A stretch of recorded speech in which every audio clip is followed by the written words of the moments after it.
Stuck in bronze or struggling in silver and you can't buy cards? Well, today in this Splinterlands video, we're going to go over some rentals to dominate in silver, so stay tuned.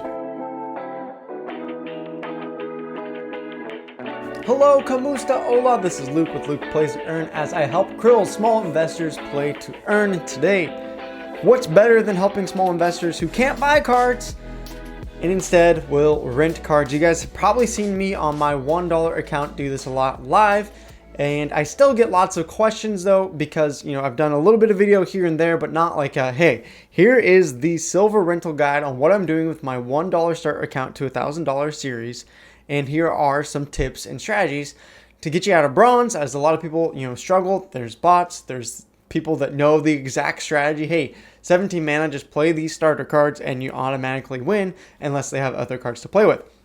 Or maybe you've gotten to silver 3 and now you're like, okay, I got to silver 3 where I'm getting those better loot chests, those better rewards, but I'm just struggling to make it worth my rentals.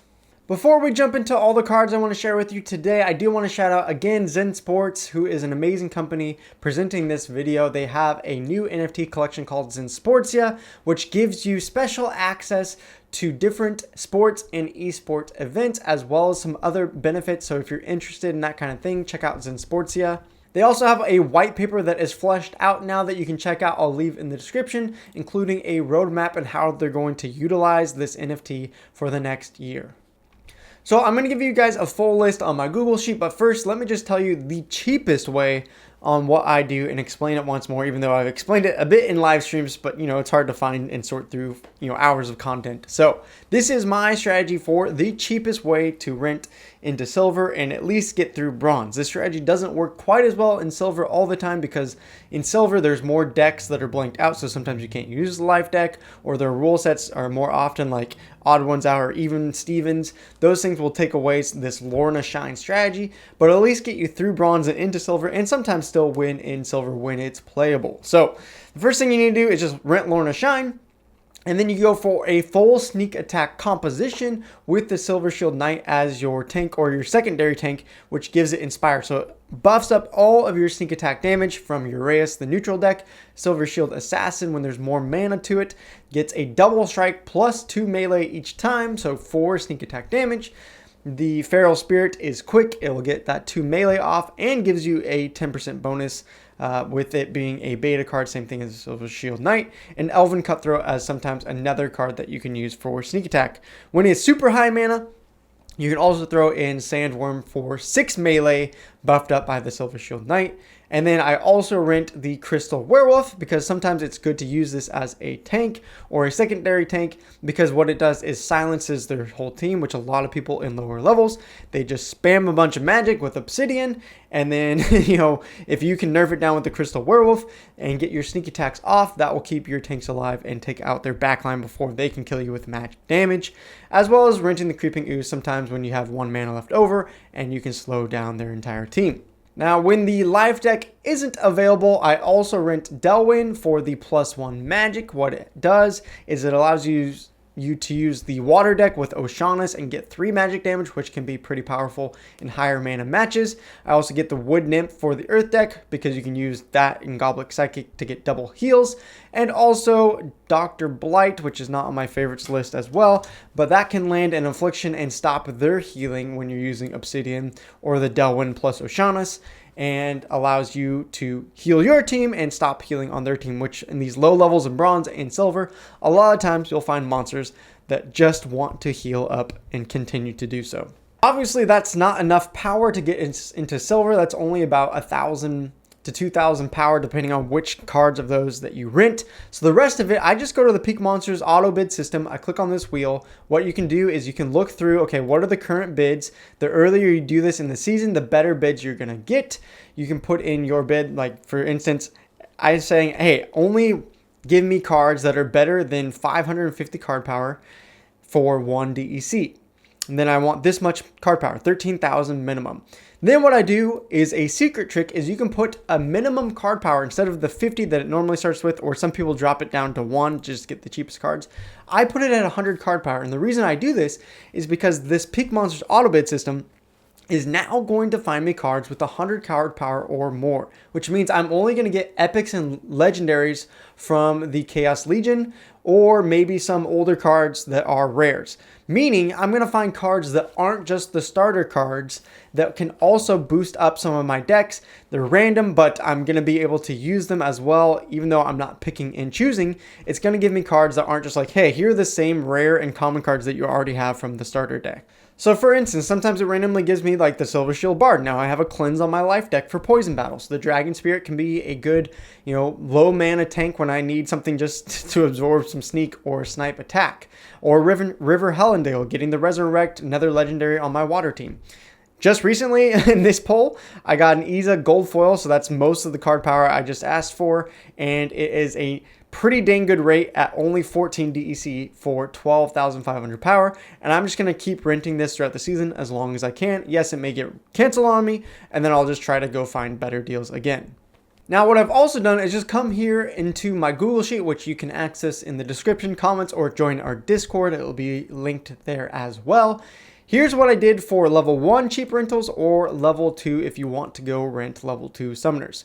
So I won't go over all these cards, but you can look at here. You can see which cards I would add as far as summoners level 1. Fire, here's what I would add for water. These are cards that are cheap. What I consider cheap rentals are anything that is better than 1 DEC is going to get you 300 card power. Obviously, in the end of the season, that's not going to be doable because everyone's trying to rent at the end of the season for those end of season chest rewards. So, start to rent these things before that time, at least 5 days before the season ends, and then try to lock them up. Sometimes, of course, they will be canceled on you, but you should be able to get some cheap rentals. Fire deck, like adding the Kobold Miner and Tusk the Wide to just stop some of the magic damage, the Miner for some more sneak attack.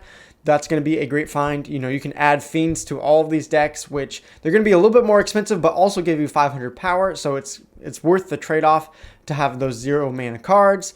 Things like in the water deck, having Lobstradamus as a shield, Bakajira for some slows, the Wave Brood for a taunt, which you can also heal up with the Spirit Hoarder on neutrals.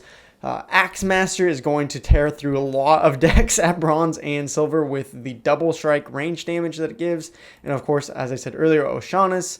And then Sea Monster can be a decent tank for some heals. Earth deck I don't use quite as much, so I just usually just get the Wood Nymph and call it a day. Brownie's good for some extra speed, and then situationally Grund and Jarks can be good for cheap rentals. Life, as I said earlier, is my favorite thing to spam to get me through bronze with the Lorna Shine sneak attack, but you can also add things like the Brightwing for armor repair, things like the Prismologist, pairing up with Sloan, giving it that blast damage, pretty great. Uriel can be a great tank at the front line, even though the recharge isn't the best sometimes. You can get some big hits and hit 1 armor and it feels kind of bad, but as a tank in higher mana battles, sometimes that you come across in Silver 3, it can be really powerful. And then this, Lorna Shine sneak attack strategy that I already went over. Then there's the Death deck, adding a Heartclaw, the Jin Muriat, those are pretty cheap, and Lyra is honestly pretty cheap to rent as well. So you can get 3 pretty powerful legendaries for pretty cheap. Adding the Magi will also give some good snipe added magic damage. Shadowy Presence is a great 1 mana tank to throw in there. Dark Ferryman is a great, again, low mana composition. You can just throw it out there for 3 mana, and sometimes it can help you win those mirror matchups against Thaddeus versus Thaddeus when it's like, hey, here's a Cursed Wind Deku versus a Cursed Wind Deku. Who's going to win? The Dark Ferryman can help prevent some of that sneak and snipe damage. Then in Dragon, make sure you have a Chihuahua for that thorn damage. Void Dragon and Chaos Dragon can be great with the Delwyn, especially if it's higher mana. And then add those neutrals, as I said earlier, Dr. Blight for the Affliction, Spirit Hoarder for triage healing up your backline is pretty dang important. And then Uraeus, Creeping Ooze, Sandworm, and Elven Cutthroat. Then down here is the cheap level 2 rentals. If you want to go grab these Chaos Legions for summoners for level 2, Quicks you can just leave at level 1 because it already unlocks leveled up monsters. And then you can see a list here of some of my favorite picks if you're going for a leveled up deck. Again, for my $1 account, I would rather just go use those cheap rentals. But maybe if you're struggling, it is nice to get some leveled up cards just to have an advantage over your opponent. Honestly, my favorite leveled up for these level 2 summoners is just the Silent Shavai at level 3, getting an extra sneak attack with Uraeus. I talked about that a lot in the ZenSports tournaments. And then a Sea Monster level 3, also I talked about that in the ZenSports tournament. It now gets 3 healing because it has 9 HP, and it can wreck a lot of people in these lower tiers. As I said over here though, make sure you use the Peak Monsters auto bids, and let me show you how to do that. So you see if I go to Peak Monsters here and go to the Rent tab and I click on Summoners and I go Chaos Legion, we can go for a level 1 Quicks or a level 2 Rare. Now the problem is when you look at level 2 Rares, sometimes there isn't enough supply on the market right away, or there's really expensive ones. Like if you look at Kelia, they don't actually have a normal Kelia. What they're giving you is a level 2 gold foil, I believe, and it's 30 DEC. That is way too expensive. You're never going to make that back playing at Silver 3 levels. So instead what you want to do, let's say we want a Kelia and we click on a level 2 Kelia bid here. You can see here people have been getting a recently filled level 2 Kelia for 3 DEC, 3 DEC, 0.5 DEC. So instead of paying for 30 DEC, we can put a max bid. Let's say we want to outbid this person. We can just put 2 DEC a day. That's pretty dang good deal. We could even bump it up to 3. That's not bad for a level 2 summoner. Now, Kelia is even a little bit more expensive, but if you wanted that Thaddeus, Silent Shavai plus Uraeus leveled up sneak attack strategy, a lot of people are getting Thaddeus right now for around 1 DEC using the auto bid system, rather than right now what he's going for currently on the market is 9.9 DEC. And that's why I'm saying make sure you use the auto bid system, because it's not worth it to rent usually what's currently on the market. But if you are patient a little bit and you're willing to put an auto bid out there, Peak Monsters is going to find you a way better deal, and you're going to save a lot of DEC per day doing it that way. So hopefully this quick silver rental guide is helpful to you. Obviously, I haven't shown any strategy. For that, show up to the live streams or join our Discord if you're still struggling with some of these cards.